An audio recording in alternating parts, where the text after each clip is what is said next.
جبای گوتوبیجەکە بێتر لەسەر داوین پێشهاتێن ڕۆژهەڵاتی جەمێ فەراتی و بە تایبەتی بەکشانە هێزن ئەمریکی جێ گرێسپی و سەرێکانیە و ئامادەکاریان تورکیایەن بە لەز و بەهێز بۆی دەرباسبوونێ بۆ ڕۆژهەڵاتی جەمێ فەراتێن مێبەنداریە سیاستمەدار عەبدوڕەحیم عەلی کریا. برێز عەبدوڕەحیم دەم باش ئەو پێشڤەچوونن ڕۆژهەڵاتی جەمێ فەراتێ لەدەمە داویدا و بەبی ئاوای بلەز کەبنەوارە جێبجێکردنێدا چاوە تێنە خواندن گەلو ئەو ڕێککەوتن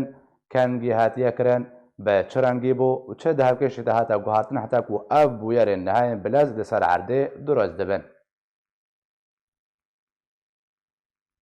بۆتە هەموو تەماشەبانە هێژاو دەلا گالاک سپاس برادرات بڕاست ئیرۆختاگۆن بین لە ڕۆژە سووری بتەبێت پشتی ئەو دامەزرانە کۆمیتا دەستوری و بەرەو خەتە چارەسەرێک سیاسی حقیقەتە بڕاستی ئەب بریار و پیلانی ترکات بێت پێلێدا وێ بێ چارەسەر وێگەلێکی پاشبێخێ وێ قەیرانە سووری وێگەلێکی گوڕ بکێ وێ زێدە بکێ وێگەلێکی تەبلە هەبیێتێ دەچێ بکێ و بڕاستی ئەبایەنێککە نەچارەسەریکە لێوە هەکە ئیرۆ بابنێ میزێنێن بەستە ترکاش وێ چۆرۆکە هەناکێ چییە و چمانێکی دوێ قوناغا هەناکێ ئێریشەناکە بڕاستی بکارات ئیرۆ وەختا گوت بینن بڕاستی مەبەستە ترکا ئێری شاوێناکە ڕۆژەبای کوردستانە یەک شتە تەنەیە ئەو ناکێ پرسا کورد گوت پرساگەلێ کورتێک ببێ ئیرۆ وەختا گوت بینن بۆ ئیرۆ چارەسەریک تێ و کۆمیتا دەستوری تێ چێ بوو و هەنێک شادێک کوردیش دێدا هەنەکار و مافی کوردیژی حتا بەئەستێکێک کار بچەسبینن لە ئیرۆ ئەب دەستلاتە گوت وێدا چێ بوویە بوهانە گەلێکی بەها و باش دەستەی تورکات دەهات بۆ ترکات بوو بۆ بەهایەکی ئێریشی وێناچە هەناکێ بکن و پرسا کوردی تێک ببن بۆ وێناکە ئیرۆ بەمێژێنن هەکە ئەب ئێریشانەکە بۆ بکار هات یعنی دێ تشتی گەلێک خراپ چێت بن سەر ئەسی سووری بتەبای بگشتی وەک بەگوتی چارەسەریگەلکی پاشکەبێ ئادێ دووە پرسا گەلێ کورجی ئیرۆ ناچێ کوردیژی گەلکی وێران بێن وێرابوونا وێناکە ئیرۆ مەبەستە ترکا ژێ بۆ دەڕباس ببێ بوا کۆچبەرێدا خۆدا 2 ملیۆن نزیکی 2 ملیۆن کەس بینە ئیرۆ دوانە چێ کوردستانە کوردستانە ڕۆژەبادا و هەندوواناکێ بکار بێنیم و مقابلێ وێناکە بۆ کەسێ مڵەتێ وێناکە ڕەسەن کورد وحەم کشواناکە ژیرە کۆچبەر و پەنابەر بکە عنی ئیرۆ سینۆرە عتریت بەدە دووبارە بکێ بۆکارە بێ ئیرۆ بێ دموکراتیە بێ ناوچاناکەژی تێک ببێ و تالی پرسا کوردیژی بۆ بهێ ساڵاژی پاش بێخێ هەکەم نەبێژین تەمایی تێدە ببێ بەستا وێناکە ئەمۆناکە بەلێ باشە تورکیا ئەمە بەستاوەیەوە کەتەدا خویاکردن لێ ئالیکارێ تورکیا ji بۆی بجیکردنا بێ پیلان و مەبەستە تورکیا کیەکی بەهانەیە ژێرە دروستکێ پرساری هێجا دەلال ئەبلاکی بڕاستی ئەز ئەمناکە تشتێکی گەلێکی وستە ئیرۆ تورک گەلێک خالە گەلێک زعی دەستێ وێناکێ دەهەیە خالا یەک خالت تەنێ دەستێ وێناکەدا ئەو بەهایە بۆ ئێریشی ڕۆژاوای کوردستانکە ئەو وەختات بژێ ئەز ئێریشی تیرۆیت کەم ئێریشی پێکێکێت کەم و پێکێکی ئیران لەزێر خستناکە لیستا تیرۆیدا سەر ئاسی جیهانی بتەبایی و دبێژێ ئەز ئیرۆ ناوچەیە خۆ سینۆرە خۆ ئەز پارێزن ئیرۆ وەختا بۆ ئەمێزێنن هەکە ئەمکارە بن لازم ئەبزار سیاستی بکە چ ڕێگەم سیاستی بکە ئەم هەمی دەرێ و هەمی ڕێلبەر ئەردوگان ئەب کەسێ نەجەتپەرست ئەم بگرن دیرۆکە ترکا براو هەکە ئەب سەدەی ساڵاژی ئەبەگە دیرۆکی ترکا جینۆساید و قەتل و کۆمکوژە وسە کوردادا ئەرێ تشتێکی بالکێشە نەبەشارتیە ئیرۆ گەلازم ئەبزانە بن سیاسەتێ ئەردوگان و ڕێجیمە وێناکە ڕەبک گۆڤار ڕێناکە بەربگرن ئیرۆ گەرەکە پێدش پێدێتی خستن و پێدە ئەبژین ئەووناکە سەدەمە ئەوەکەوێ بوهاناکێت کێ دەستێ ئەردوگا دەگویر و ئەردوگا بە ئێریشەناکە بگەسە بێنارچیامە گەرەکە ئیرۆ پێدێژی بکریاری خۆ دانووساندنی خۆ بە تەبگەرە خۆی دیبلۆماسی هەمیکی بدێ خۆیاگە گوتی پەیوەندی نەقەباوێت و پێکێکێ دەنینە جدابوونێک تەمامەتی نەقەباوی پێکێکێ دەهەیە ئەمە ئیرۆ مقابلێ بناکە وەختا گویر و دەتکە بە پێشەدانێکی سەر سینۆری ترکا بۆ وێنەی و دروشم و ئالەیە پێکێکێ و مقابلێ وێناکە مراد قەرار وێداناکەژی ئەو داخوێنێ خۆ دەرخێت بژە هەکەر ئێریشێک سەر ناوچەیە ڕۆژاوای کوردستانی چێ ببێ ئەمژی ئەمی ئێریشی ئەنقەرە و ئەستەمبۆڵ ئێوانەکە بکن ئەردوگان دراژێ بەقەس بەلگێ هەناکە بەر جواکە نەبدەولەتی دێنێ دەبێ کەرام کرد ئەیرۆ بشۆر بژێن ئەبایە باشە برێز عەبدوڕەحیم بردە پرسەکە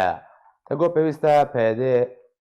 تەبگەراخوا سیاستاخە بگوهارێ بەریا ساڵێکی ئەمریکا بریارە بەکشانە هێزێن خواژە ڕۆژاوای کوردستانی دابوو لە نەکەت بوارێت جێبجێکردنیدا واتاوێک و چاوەڕێکردی بوو جووی دەمیبا و حتاوە کەنها چەندین دەرفەت چێبووندا و ئەو بەهانە لە پێشە تورکیا نەمینێ ئەنسیاتی بە فەرەنسی بوو بەریتانی بوو ئەمریکا بخوا هەوڵداک و پەیەدێژێ پێکەکەی جودا بکێ لێ پەیەدە گوهنەتدا توالێکی پتاکالی کار دەکرد و ڕشت بوو لەسەر سیاستا خوا دوردا پەیەدا هەتا چرادێکی تاوانبارە. طبعا بلا ام سودش ازمون وسياسته هري منظم نجاح بكن برادل حتى امريكا بخوجي امريكا حتى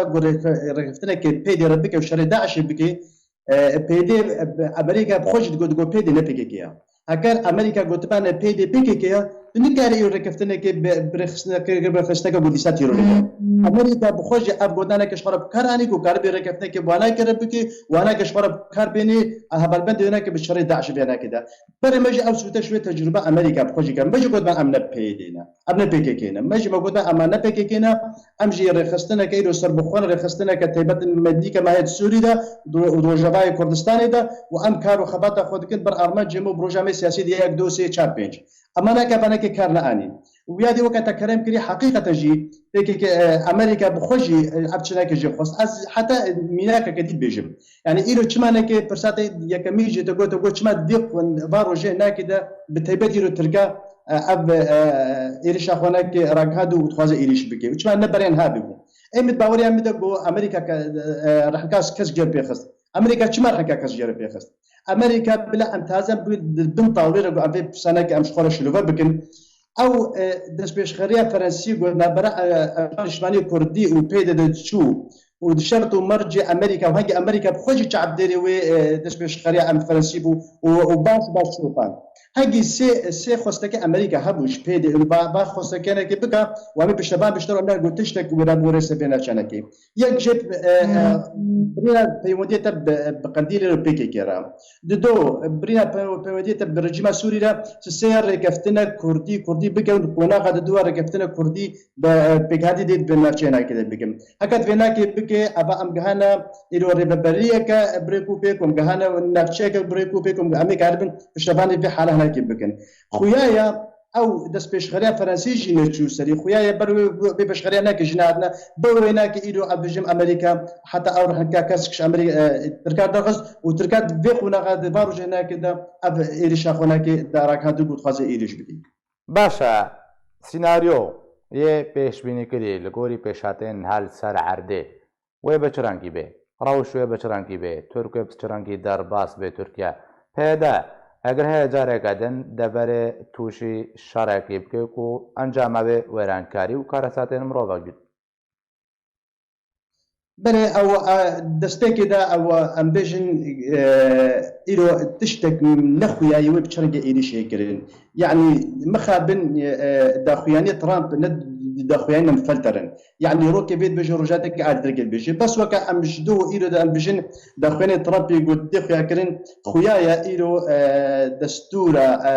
تركادا يقول ترك درباس ببن بس إيريشا سينور كيريا ودبي هكذا بيسونا كده درباس بك أو يشتغل النبي قبول كرن أب إيريشا سينور كيريا إمد باوريا مدا وين وكا أخويا كشيكا تكنيكي جم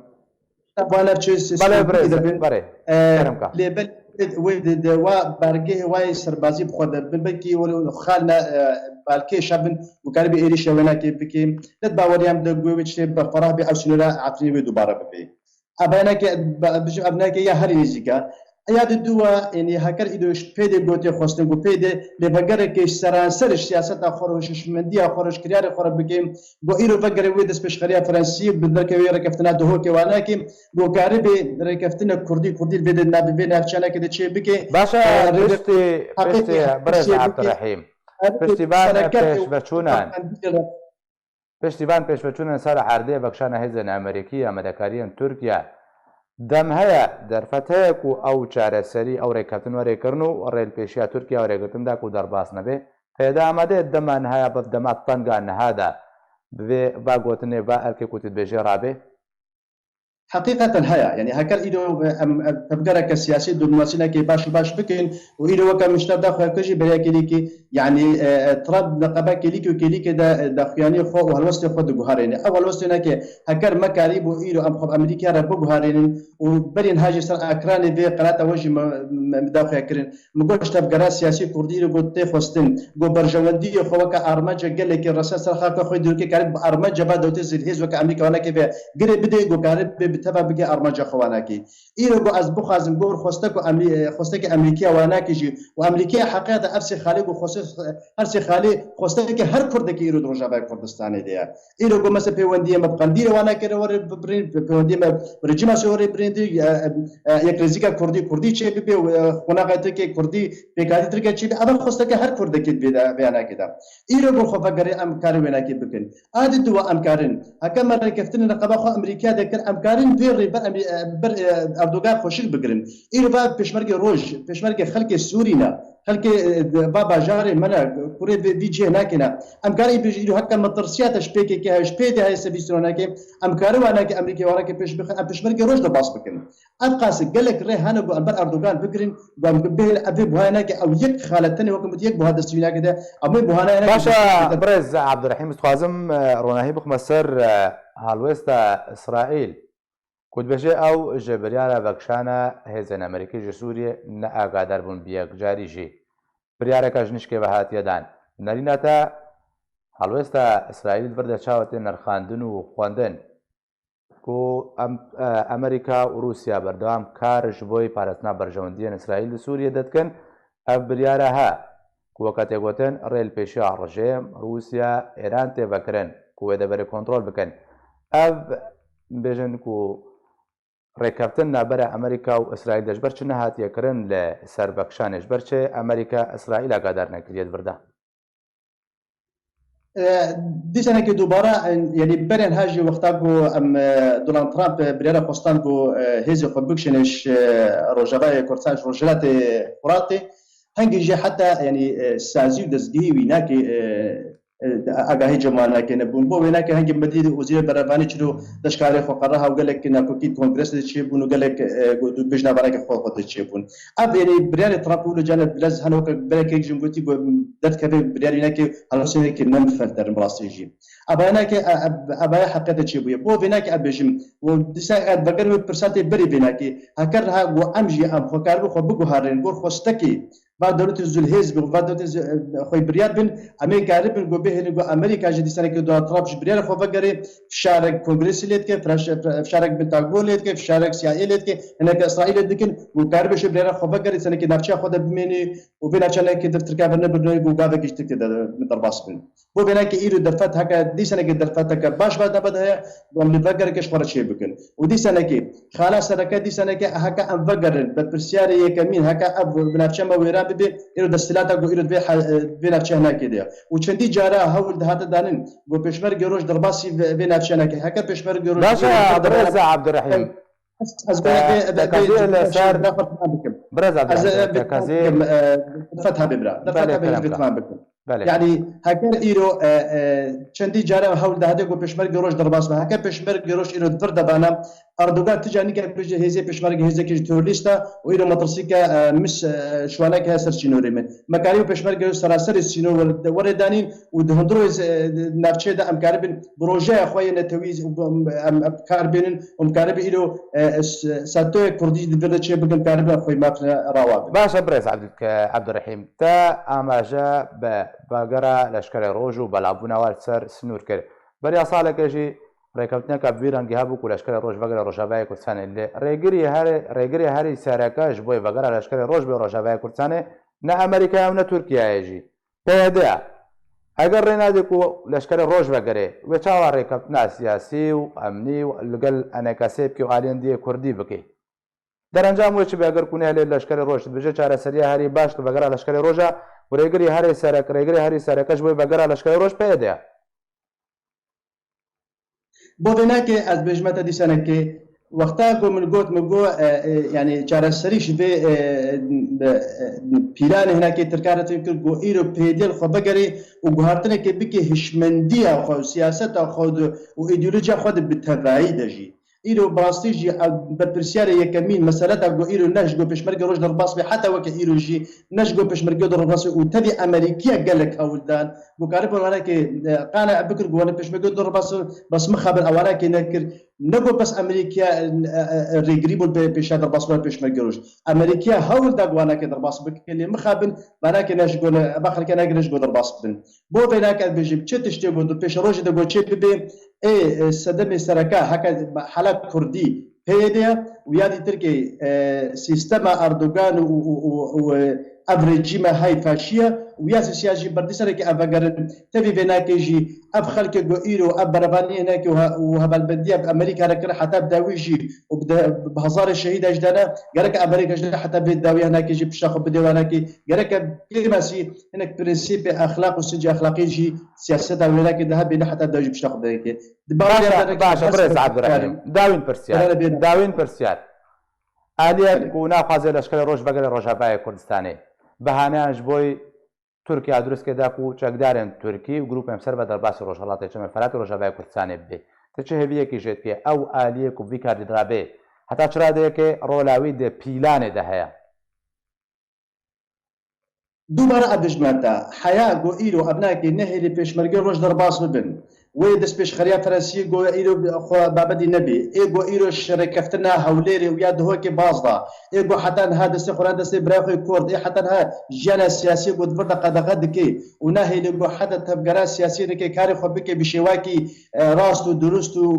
برێک و پێک حەقیقەت ئەبێمەتەکە بە پرسیارە یەکەمی دیرۆکێ دەوتکە بێ پێدەژی و هەکەر خدينك ابنا بتشيا مجي ايرو برا يعني عفرين برشع بمية عفرين رجال كردات عفرين سر صدي نوتو بيج بو نهار رجال كردات ما سر صدي بيستو بيج كيري برسيارك ابقى تشبود عفرين بون مخابن بريانو كان نهدار رجا راداكي بيدي نو كان كتقول برسيار عفرين وركر عفرين امن اما خوازو ارسل كده دوباره هكر ايدو ابنا بتشيا مجي رجباي كردستاني ورجلاتي فرات التحميل تكشون لو كان بشي دار بيجي ولا بربشان ام بتفكر ابان الكود تشيل بي باش دي سنه بيجو دوباره حتى هو كايلو تشتي كره سر رجباي كردستان هاتي دستلاتا ايلو ديفاكتو وايلو خديتيا وخفرس كرسي بخلك هناك براسي اول بربرسيان ويا كميس سدما بريز